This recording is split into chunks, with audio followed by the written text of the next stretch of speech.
YouTube? Today we're going to be looking at how stuff is made. Subscribe.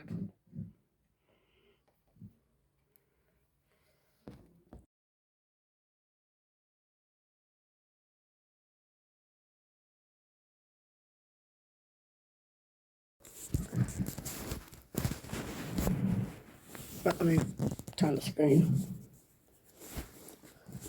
Okay, so we're going to be looking at how hot sauce is made. When it comes to cuisine, some like it hot. A quick way to satisfy a piquant-loving palate is with a splash or two of hot sauce, typically served with Mexican foods such as nachos, tacos, and burritos. It can also spice up everyday fare such as eggs, potatoes, and sandwiches. This American company has been producing hot sauce, also called a pepper sauce, since 1868. Its signature version is made from Tabasco peppers, a type of chili pepper. The brand also comes in additional varieties, using habanero, chipotle, and green jalapeno peppers. The company has pepper fields at its home base in Louisiana, as well as in Central and South America, using seeds harvested from the Louisiana crop. The company president uses his experienced eye to select the best plants for seed extraction, those with even and early ripening juicy peppers, well-formed layered branches, and healthy damage-free leaves. He marks his selection with a string. Then pickers harvest those peppers and send them to the seed extractor. The peppers are hand-picked for sauce production as well. To determine which ones are ripe enough, the pickers use what Cajuns call a petite Baton Rouge, French for little red stick. If a pepper matches the color of the stick, they harvest it. If not, it stays on the plant.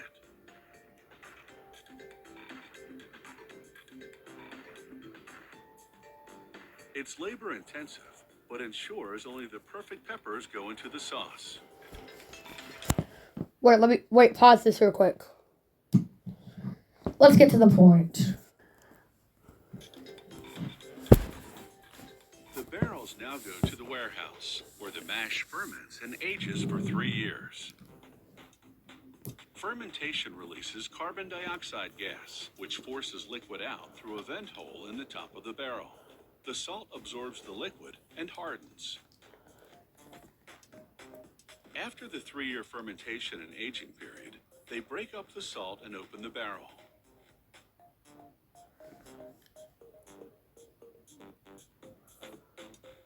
What was once pungent and acrid is now aromatic, with a mellow, complex flavor. However, it still needs significant refining. So they pump it into large mixing tanks, add vinegar, then churn for 3 to 4 weeks. That's how long it takes for the vinegar to break down the pepper solids into smaller particles. During that process, the vinegar also takes on the color, flavor, and aroma of the peppers. The sauce requires no cooking whatsoever because the vinegar acts as a natural preservative. The next step is a 2-stage milling process. The first mill extracts the pepper pulp. The second mill removes the seeds. The sauce is now finished. The Quality Control Department analyzes samples from every batch of sauce for viscosity, pH, salt level, and other criteria. Lab technicians also perform taste tests for flavor, clearing their palate in between with crackers, and cooling the fiery heat with ice cream bars. Once the batch gets the thumbs up, it's pumped to the bottling line. The company uses glass rather than plastic, because glass is a better barrier against oxygen. Oxygen penetration would adversely affect the flavor and color of the sauce.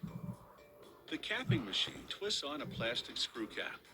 Then the bottles travel to the labeler, which adheres the main product label, slips on a decorative neckband, and applies a clear plastic seal over the cap.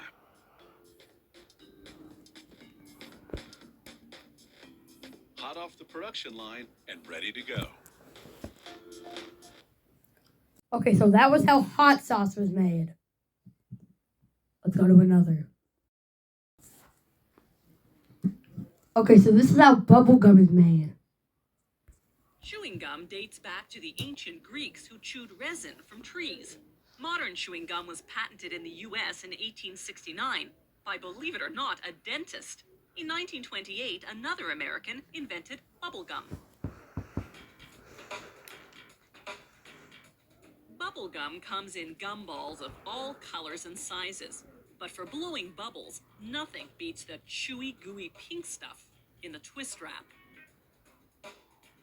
It all starts with a gum base, the stuff that makes gum chewy.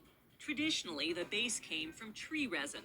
Today, it's synthetic, made of plastics and rubbers. They pour the gum base into a mixer, then add color and flavoring.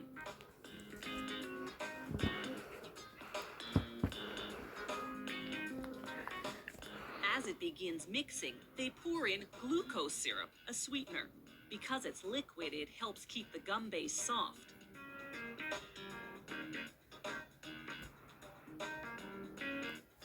Next, they add dextrose, a powdered sweetener. They blend the ingredients for about 20 minutes. The stirring action builds up heat, which melts everything together.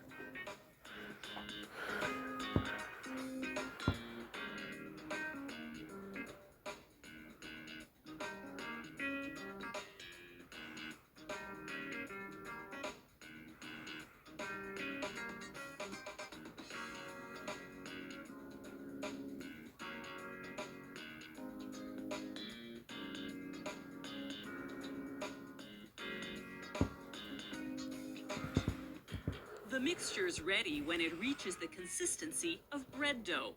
They transfer it by cart to a machine called the pre-extruder. The machine squeezes the mixture through a narrow opening, like squeezing toothpaste from the tube. This transforms the big, bulky wad into thin, manageable strips that can then go through the extruders. The extruders squeeze each strip down to the actual width of a piece of bubble gum. It comes out as one long, continuous stream to be cut into bite-sized pieces later on. This extrusion process heats up the gum.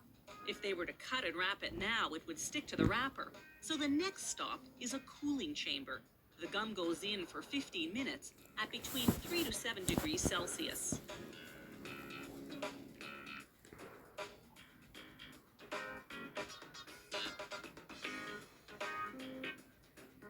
When the bubble gum comes out, it's cooled down enough for what they call the cut and wrap. One machine does both jobs in a fraction of a second. Watch the action in slow motion. As the continuous stream of gum enters on one end, the machine cuts it into bite-sized pieces, pushes each piece into a wax paper wrapper, then twists both ends of the wrapper closed.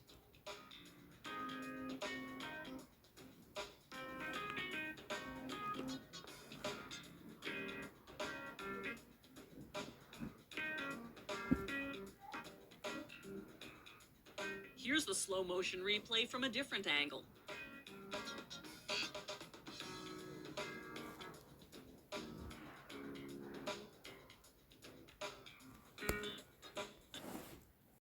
And that is all we're going to do for this video. Like and subscribe for a part 2.